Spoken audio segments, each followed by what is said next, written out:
कि आज से तकरीबन 50 साल पहले मेरे दादा की पोस्टिंग, वो फौज में थे और प्री पार्टीशन आज़ादी के वक्त से पहले फौज में चले गए थे। 1938 में उनका मैट्रिक था और उस ज़माने में क्योंकि जंगें हो रही थी दुनिया की, तो सेकेंड वर्ल्ड वॉर शुरू होने वाली थी, लिहाजा ये कॉलोनियल टाइम था और उस टाइम पे वो फौज में भर्ती हो गए। और वो यकीनी बात है एक आम सफ़र था जो कह लीजिए एक सिपाही से शुरू करके आगे चलना था। इस दौरान उन्हें सेकेंड वर्ल्ड वॉर भी लड़नी पड़ी। सेकेंड वर्ल्ड वॉर में वो इराक वाली किसी बेल्ट में थे। जब पार्टीशन का टाइम आया, ये दो वाक़यात है जी जो मैं सुनाना चाहूँगा। आज़ादी का वक्त आया तो मेरे दादा क्योंकि वापस अपनी कोर में आ चुके थे, तो वो कोर ईएमई टीचिंग की कोर थी, यानी वो इलेक्ट्रिकल मैकेनिकल थी और साथ वो पढ़ाते थे, यानी कि वो इंस्ट्रक्टर थे। तो ऑप्शन थी उस वक्त कि आप चाहें तो इन्फेंट्री में चले जाएं और चाहें टल्ली में चले जाएं, और अगर आप चाहें तो इन्फेंट्री या टल्ली में ना जाएं तो आप एजुकेशन कोर में ही रहें। आप सुन के हैरान हो जाएंगे ये बात, क्योंकि मेरी अपनी ज़िंदगी का ये जो टीचिंग का पैशन है, मैं समझता हूँ ये मेरे जीन्स में पैशन था। एहसन फरीद साहब अगर उस वक्त मेरा ये दादा फैसला ना करता तो शायद मैं आज टीचर ना होता। ये मेरे जीन्स में कहीं फैसला पड़ा हुआ था। मेरी कुल शनाख्त ये है मैं टीचर हूँ, बाकी सारी शनाख्तें बाद में बनी हैं। ये इंटरनेशनल फेमस हो जाना या यूट्यूब या वीडियोज़, ये सारी चीज़ें बाद में आई। इस वक्त तो सबसे बड़ी शनाख्त है कि यही है मैं उस्ताद हूँ, मुझे पढ़ाने का मौका मिला। तो मेरे दादा ने फैसला किया कि उन्हें इन्फेंट्री में या टर्ली में नहीं जाना, उन्हें उसी कोर में रहना है, ईएमई की टीचिंग और कोचिंग की कोर में रहना है, यानी वो उस्ताद बन गए। तो उनके सब दोस्तों ने उन्हें कहा कि आप तरक्की नहीं करेंगे, यानी इससे आप सफ़र शुरू करके जब रिटायर होंगे तो कोई बहुत ओहदा नहीं होगा। उन्होंने कहा कि नहीं, मुझे ओहदे नहीं चाहिए, मुझे अपने पैशन को फॉलो करना। मैं अपने पैशन को फॉलो करूंगा, जो मुझे शौक है मैं वो करूंगा, मैं वो नहीं कर सकता जो मेरा शौक नहीं है।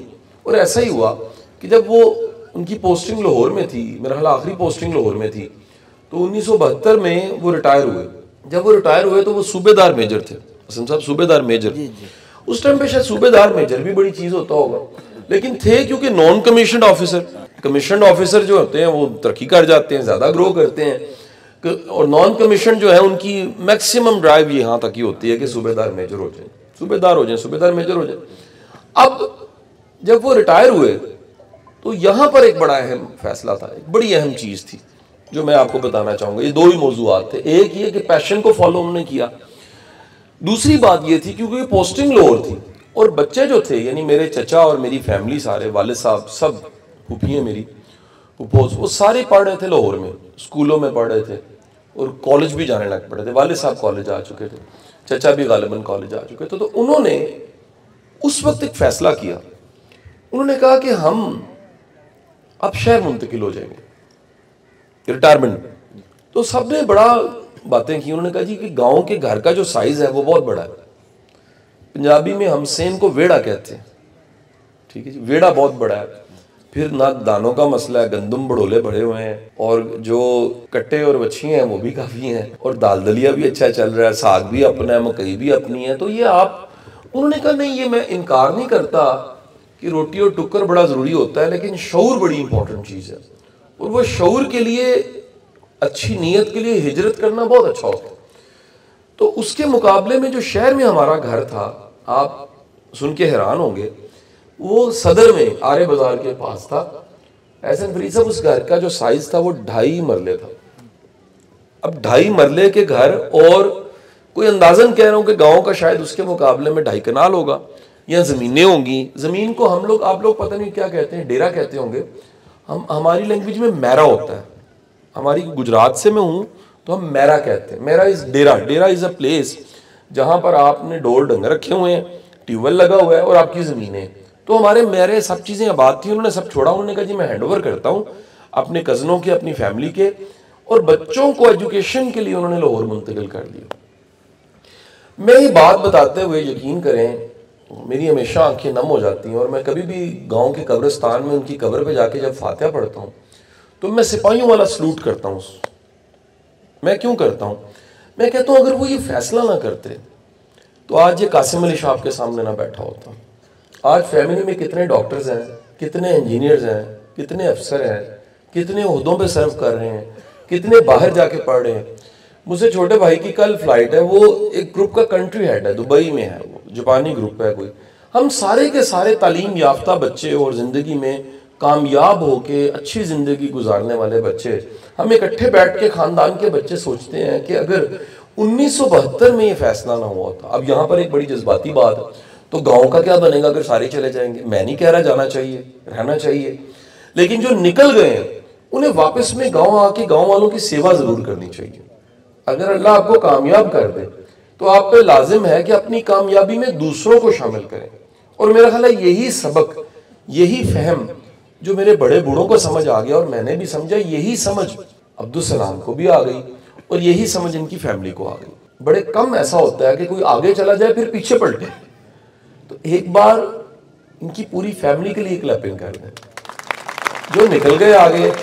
देखिए बैरियर टाउन बहुत अच्छा जगह रहते हैं, इनके दफ्तर की तस्वीरें देखें, आपका बिल्कुल दिल नहीं करेगा गाँव वापस आने को।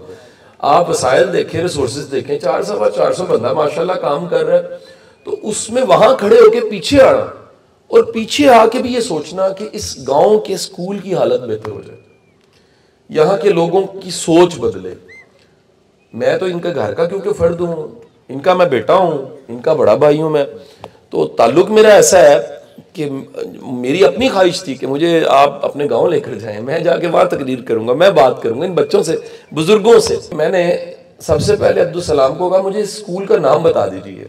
स्कूल का नाम और लोकेशन आई तो मैंने सबसे पहले मोहतरम सीओ साहब को रिक्वेस्ट की, मैं कहा सर आप इसको ऑन करें और ये आपके क्योंकि ननकाना में आता है। उन्होंने कहा सर मैं हाजिर हूँ। तो मैंने सर को कहा कि आप एक जिम्मेदारी ले लीजिए क्योंकि स्कूल हम चाहते हैं इसमें तब्दीली। सर ने मुझे बताया कि स्कूल में इस्लामियात और अरबिक के टीचर्स की ज़रूरत है। ऐसे ही है सर। तो हम पहले तो मैं इस फैमिली के बिहाफ पे, क्योंकि दीन की तालीम जो है वो वैसे ही सदका जारी है, कुरान पढ़ाना तो वैसे ही सदका जारी है, और इस वक्त स्टेट ने भी बड़ी सख्ती कर दी है कि स्कूलों में कुरान पाक की तालीम लाजिम होनी चाहिए। तो मैं सबसे पहले तो ये अनाउंस करना चाहूँगा कि स्कूल की जो इस्लामिक एजुकेशन की जो फंड्स चाहिए सर, वो हम ये फैमिली आपको फंड करेगी।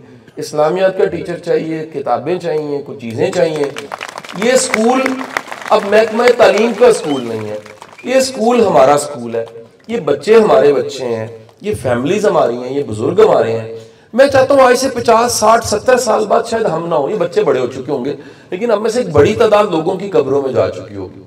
अगर ये मुड़ के देखें पीछे तो ये अल्लाह का शुक्र अदा करें और हमारी मग़फ़िरत की तरफ दुआ करें कि इन्होंने कभी पौधा लगाया था और ये स्कूल पूरे ज़िले का सबसे बेहतरीन स्कूल बन जाए। ये मेरा ख्वाब है। इस स्कूल की मिसाल दी जाए, एक मुकाबला कर लेंगे हम पूरे सर, आपके सारे ज़िले के स्कूलों का मुकाबला इस स्कूल के साथ हमने करवा देना। हर चीज़ में, डिबेट कंपटीशन में, किरत में, जिस चीज़ का आपको ट्रेनर चाहिए इस स्कूल में हमें बता दें। हम लाहौर से गाड़ी भेजा करेंगे, बंदे पढ़ा के चल जाया करेंगे। हम लाहौर से रिसोर्सेज भेजेंगे, यहाँ पर काम हो जाएगा। यहाँ लाइब्रेरी नहीं है, सबसे पहले मैं करता हूँ ये काम। इस स्कूल की लाइब्रेरी को मेरी तरफ से 100 किताबें मुख्तलिफ, एक तरह की नहीं, मैं गिफ्ट कर देता हूँ। अब आखिरी बात आपको कह दूं, देखें अब्दुल सलाम की कहानी अगर सुने और सारी कहानी को, सच्ची कहानी, कहाँ से जिंदगी शुरू करके उसके बाद कैसे स्ट्रगल करते करते यहां तक पहुंच गया माशाल्लाह। आप सब बच्चों को भी यकीन होना चाहिए कि आप भी उसी गांव से हैं, उसी इलाके से हैं। अगर आप भी मेहनत शुरू करें, स्ट्रगल करें, यहां से शुरू करके कहीं पहुंच सकते हैं। ये जो यकीन और ईमान है ना कि हम कहीं पहुंच सकते हैं, ये बहुत बड़ी बात है। ये चांद पे जब पहुंचे थे ना तो पहुंचे चंद ही थे, यकीन सबको आ गया था कि चांद पे पहुंचा जा सकता। 2 उड़े थे भाई, साइकिल मैकेनिक थे, राइट ब्रदर्स। उसके बाद सब इंसानों को यकीन आ गया था कि हवाई जहाज बन सकता है। ये सिर्फ एक ने करके दिखाना होता, एक अब्दुल सलाम ने करके दिखाना था। ये देखें जी, मैं इस वक्त इतना बड़ा सॉफ्टवेयर हाउस बना के गूगल की नंबरिंग में मैं पाकिस्तान में नंबर 1, और इतने लोग मेरे पास, लोग नौकरी, इस उम्र में लोग सीवी लेके फिर रहे होते हैं, मैंने नौकरी लगा दो। ये 425 बंदे ने नौकरी देके बैठा है। तो नौकरी लेने वाला और नौकरी देने वाले में तो कम से कम आपको प्राइड फील करना चाहिए, फख्र महसूस करना चाहिए। और ये भी एक बड़ा मसला है हम पूरे पंजाब के लोगों का, खासकर ज्यादा है, हसद बहुत ज्यादा है। यकीन करें हैरत होती है मुझे कभी कभी कि बजाय के बंदा तारीफ करे माशाल्लाह के, कहना जी एडी केड़ी वड्डी गल है, ये आम फिर रहे होंगे, आपको जगह जगह मिलेंगे, आपको हर कोई दूसरा का एड्डी कड़ी बड़ी गल है। अल्लाह के बंदो, हम एक बंदे का रोजगार लगाना सवाब है, एक बंदे का घर में अगर मुआश का सिस्टम चल गया सवाब है। और सॉफ्टवेयर का हाउस का मतलब है बाहर से पैसा पाकिस्तान में आ रहा है, भाई पाकिस्तान की इकोनॉमी को भी फर्क पड़ रहा है, आपके मुल्क को फर्क पड़ रहा है।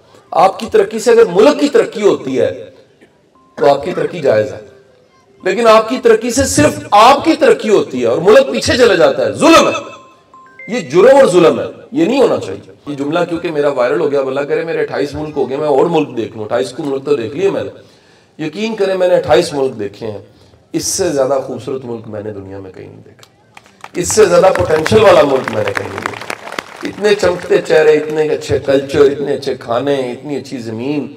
मैं कल ये बच्चे को कह रहा था, मैं जा रहा था जब सरगोदा, तो मैं कह रहा था ये देखें जमीनें और कैसे सरसों आने लग पड़ा है और कैसी हरियाली है। मैं एक मुल्क का एम्बेसडर रहा हूँ उज्बेकिस्तान का 1 साल, यकीन करें चटियल मैदान थे, कोई कहीं पर झाड़ियां ही झाड़ियां थी, सूखा ही सूखा था, मुल्क में पोटेंशियली किसी चीज का नहीं था, फिर भी वो खड़ा है। हमारे पास दुनिया की सारी नेमतें, मौसम देख लें आप, बारिशें देख लें, जमीनें देख लें, दरिया देख लें, नहरें देख लें, साहिली पट्टी देख लें, रेगिस्तान देख लें, ये सानों की खत्म करें खुदा के लिए। ये अगर गांव ठीक हो सकता है तो पाकिस्तान भी ठीक हो सकता है, अगर गांव की एजुकेशन ठीक हो सकती है तो पाकिस्तान की एजुकेशन भी ठीक हो सकती है, अगर गांव की हेल्थ ठीक हो सकती है तो पूरे पाकिस्तान की हेल्थ भी ठीक हो सकती है। मसला ये है, हम ये छोटे से काम को करने को तैयार नहीं है, इसकी जिम्मेदारी तो ले लें। अल्लाह आपका हामी नासिर हो। पाकिस्तान जिंदाबाद। Thank you.